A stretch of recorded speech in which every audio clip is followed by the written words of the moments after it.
Пропал ребенок, звони 102. По словам Азады Кубатовой, инспектора пресс-службы ГУВД города Бишкек, в этом случае надо срочно звонить в милицию. В случае пропажи ребенка надо обращаться в ближайшее отделение милиции или позвонить на короткий номер 102.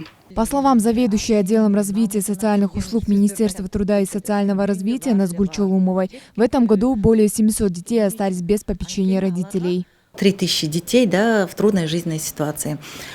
На всех выявленных детей территориальные работники территориальных подразделений министерства разрабатывают индивидуальные планы защиты ребенка, проводят работу по воссоединению с семьей, по поиску родителей, проводят также работу по назначению опеки, попечительства над детьми. И, конечно же, можно сказать, из 3000 детей выведено из такой ситуации где-то около 1500 детей.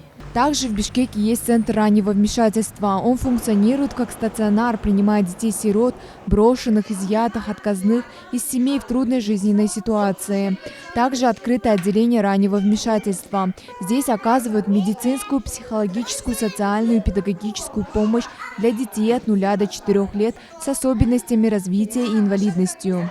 Родители, которые столкнулись именно с проблемами, да, такими в развитии ребенка, они многие теряются, они не знают, куда обратиться, кто им поможет. И вот наша эта услуга, которая открывается в нашем центре, в центре вот реабилитации детей и семьи, она должна помочь тем семьям, которые оказались в такой ситуации. Самое главное, что эта услуга, она бесплатная. То есть это на уровне государства, это у нас есть программа, да, то есть положение, это все сейчас на этапе как бы разработки. Многие дети, оставшиеся без присмотра родителей, могут вступить на неправильный путь. Поэтому не бросайте детей, будьте ответственны за свою жизнь и за будущее своих детей. Айджан Аманова, Алтынбек Саакиев, Нью ТВ.